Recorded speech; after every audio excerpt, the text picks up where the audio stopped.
Hello everyone, welcome to my YouTube channel at English with Tina. Alright, in this video we are going to be discussing a very interesting topic called grammatical concord. Grammatical concord, alright, here it is.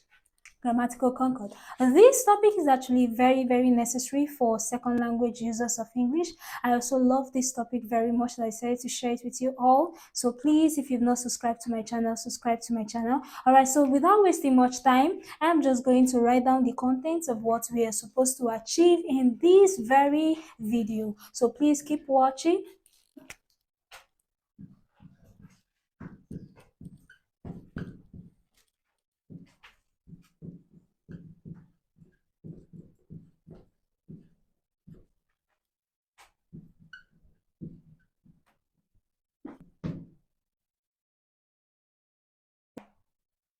This definition of concord, identification of themes, rules of concord. All right, so the first item here is definition of concord, and that is exactly what we'll be looking at right now. So we're going to define a concord.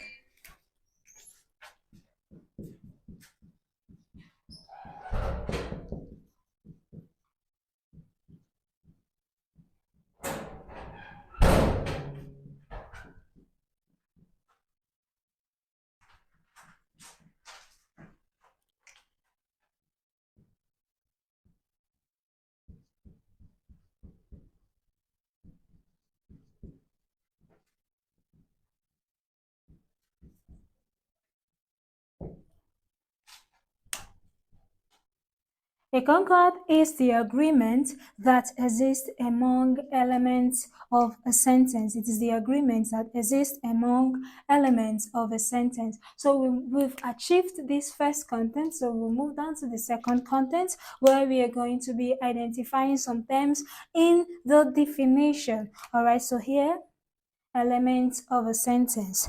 Actually, this particular element of a sentence, from our background knowledge, we've probably been taught the basic elements of a sentence, which is the subject and the predicate.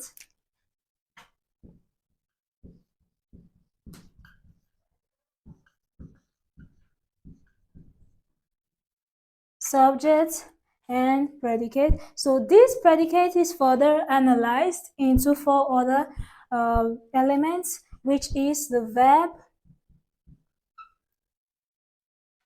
the object, the complements, and adverbials.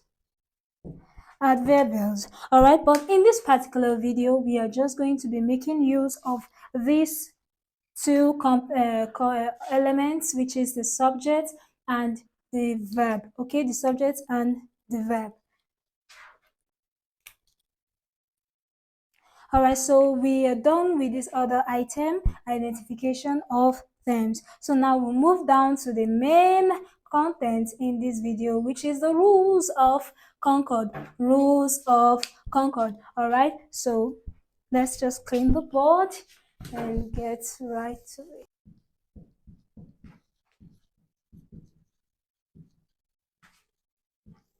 So I'm just going to be looking at two rules in this video, which is number one, the subject, verb,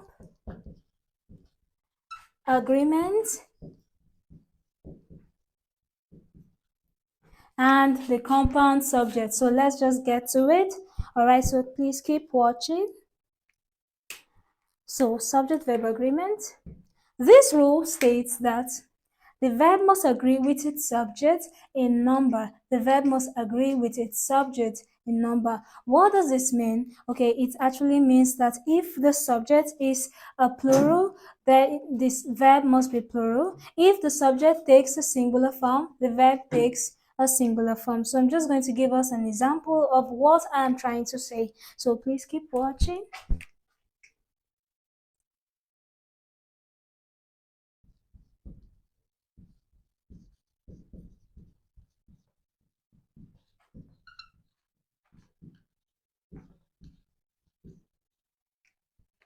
Here it is on the board. A good teacher works hard. All right, a good teacher works hard. All right, a good teacher here is the singular subject, and works here is the singular verb. The singular verb. All right, so how do we identify a singular verb? We identify it with the s here.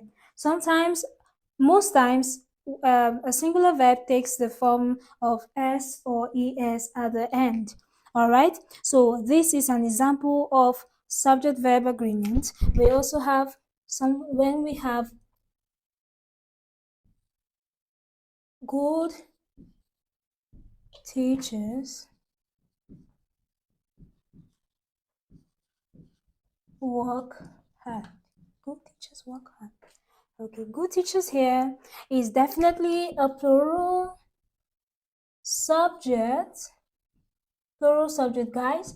And then work here is a plural verb. All right, so if we notice, the verb here does not have an S at the end. It doesn't have an S at the end. So that is how we identify a plural verb. All right. So good teachers work hard. This is another example of how to be able to analyze a concord subject verb agreement rule, which is the compound subject. The compound subject. Okay. So just clean the board.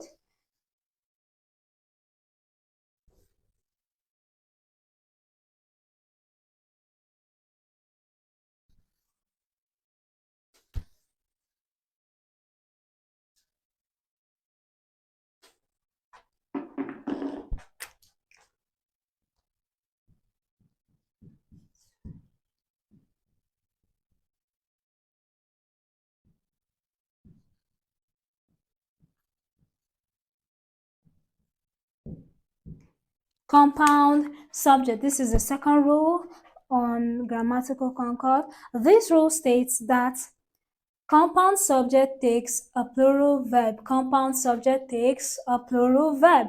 Okay, what does this mean? It means that a compound subject joined together by and takes a plural verb. Okay, so I'm just going to give us an example of what I'm talking about.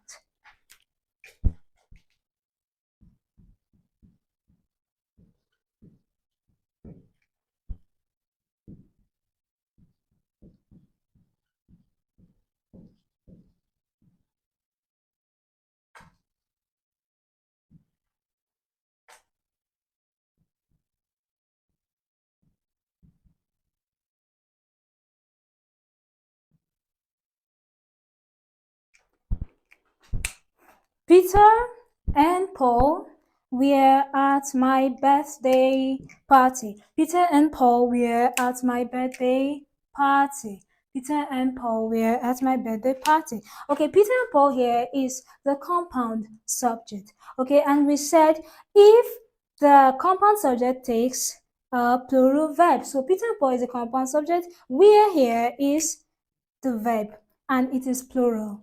If here were was, that is a singular verb, but it is were. So Peter and Paul were at my birthday party. All right, so this is this for this. Very, very understandable. Okay, let me give you another example.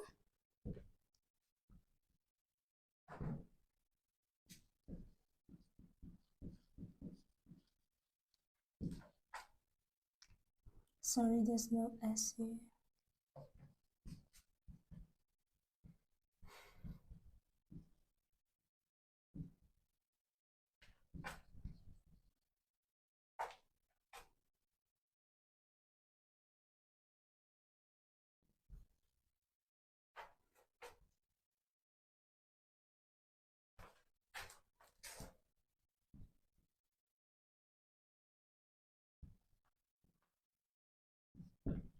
All right, the supervisor and the students have gone to the exam hall. The supervisor and the students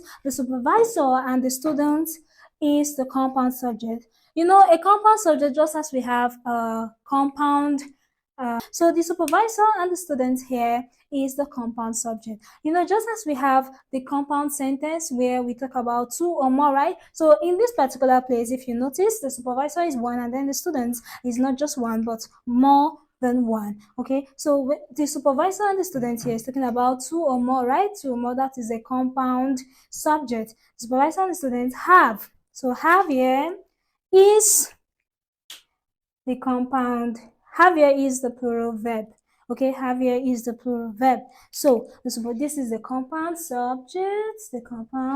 subject, and have here is the plural verb.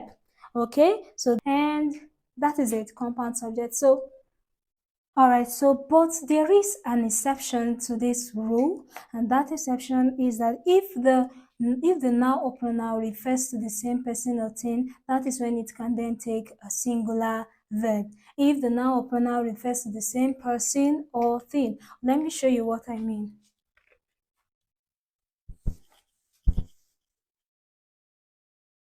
All right, so this is the exception.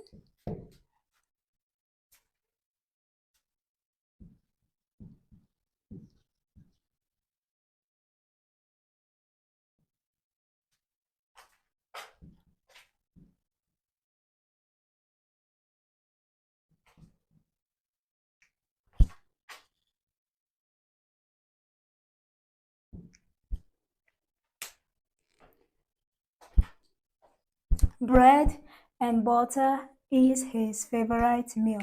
Bread and butter is his favorite meal. So bread and butter here is actually referring to same meal. Same meal. So if you notice, this is the verb.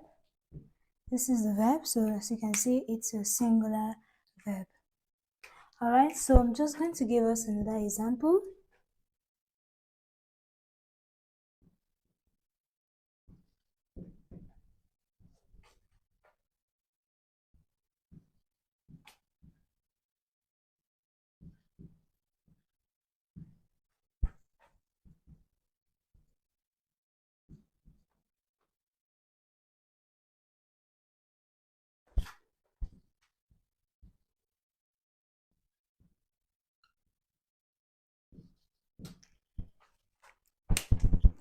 The principal and supervisor of the exams has arrived.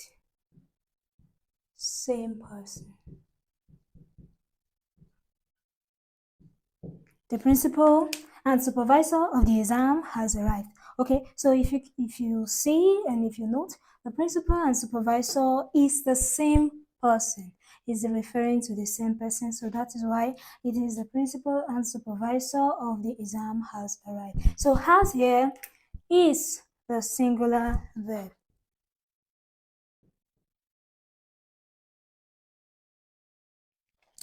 Is the singular verb. So this is the exception to compound subject. All right, so we've come to the end of this particular video. Thanks for watching. Please subscribe to my channel, like, share, and drop your comments for more videos like this. Bye.